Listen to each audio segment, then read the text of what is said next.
The second season of The Bear drops tomorrow, and the first season is on Hulu right now. But is it worth your time to check out? My name is Chris, and this review will be spoiler-free for the first season. This way you know what the show is about and what to expect. The Bear is an American comedy drama based in the heart of Chicago, where a young, successful, acclaimed chef decides to come back home to his humble beginnings to help save his family's failing sandwich shop. The chef goes by the name of Carmen Brzado, but family and friends call him Carmy for short. Now, Carmy has a sister, and what they both share in common is that they had a brother who unfortunately passed away to suicide. The brother is the one who actually ran the sandwich shop, or should I say restaurant, with the name The Original Beef of Chicagoland, and he left the restaurant to Carmy, but unfortunately in bad condition with poor accounting, workflow, and cleanliness. Keep in mind that Carmy went to the CIA.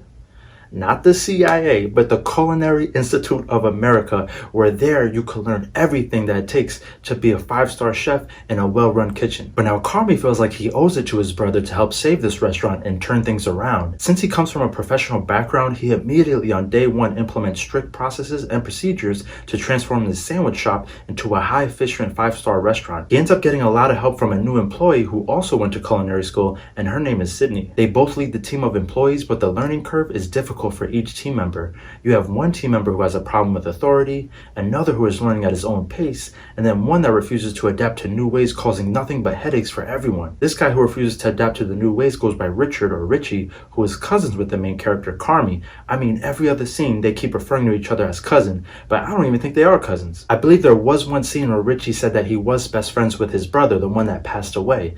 So throughout every episode, it feels like every other scene, you got the main character Carmy and Richie going back and forth like, yo cousin, do this for me. Nah cousin, don't do that. Yo cousin, you. Nah cousin, you. What?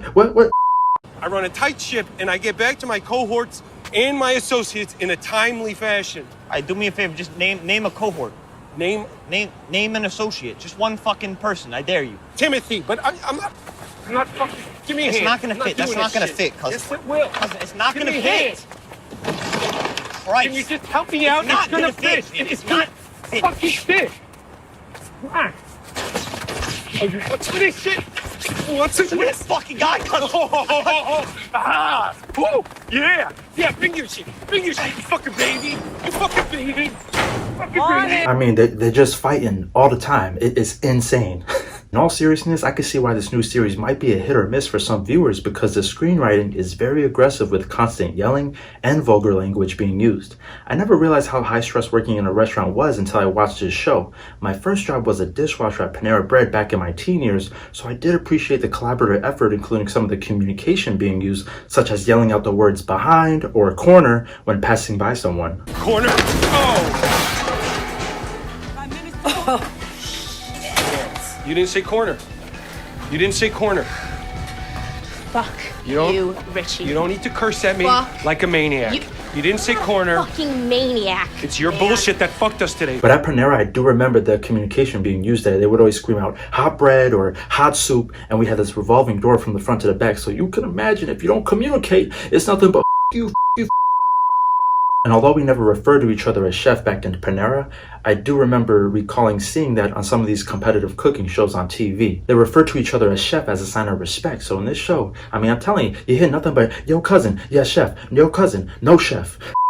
So yeah, definitely a lot of cursing, but if you're from Chicago, New Jersey, or New York, then this type of communication is kind of natural to us. So I personally did not mind and actually found it enjoyable, since to me it felt very realistic in that type of environment and location. It's all about the drama with this type of show, and what keeps you glued to the TV is the fast-paced dialogue and editing in such a small setting, that being the kitchen. Don't expect no random side quests or love scenes, because they mainly focus on the kitchen staff and the daily tasks at hand that they need to overcome.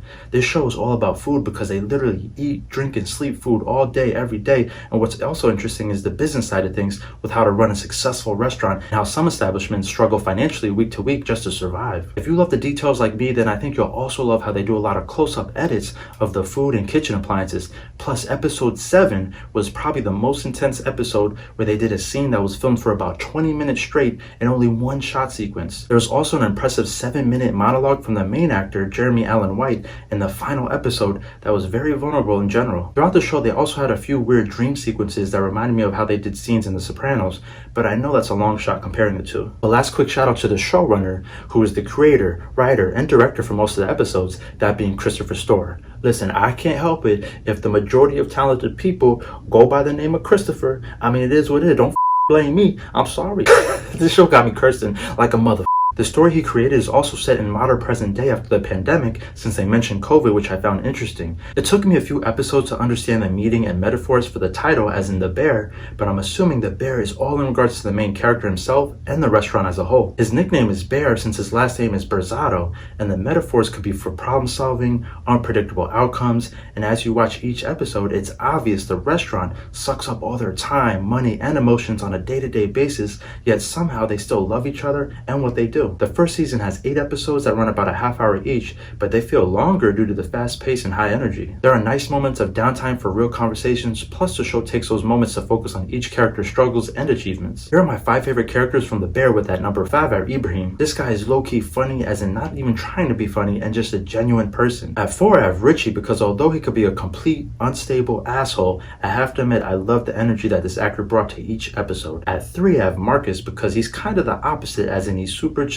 and laid back, and really all he wants is to bake and master how to make a donut. At number 2 I have Sydney, because I absolutely loved her leadership, confidence, and dedication that she brought to the team. And at number 1 is pretty basic, but I have the main character, Carmy, because I loved his overall performance as an actor and interested to see his further character arc for the series. So as I said before, this show might not be for everybody, since when you sit back and think about it, for the most of the episodes it's really just grown adults screaming at each other all the time, acting as kids. But if you could look beyond all the screaming and cursing and really put yourself in those situations, such as the gritty lifestyle and anxious environment they live in, then maybe you'll understand more why they have a love-hate family business relationship. Some of the plots of the story don't show that outcome, such as at the end of an episode they'll have a huge climax, but then the next episode they don't really show what happened. I was okay with this because for editing they just wanted to move the story forward, which is understandable. But no matter what, you can't deny the strong themes of grieving a loss, leading a team, and improvising last second on a day-to-day always shine through. Say yes, chef. Yes, chef. Say yes, chef. I'm so tough. Yes, chef. I'm so tough. Fucking yes, chef. I'm so tough. Yes, chef. I'm so tough. You are not tough. Say it back, please, chefs! And I also forgot to mention that I do believe that this is actually based on a true story, which is just so awesome to find out.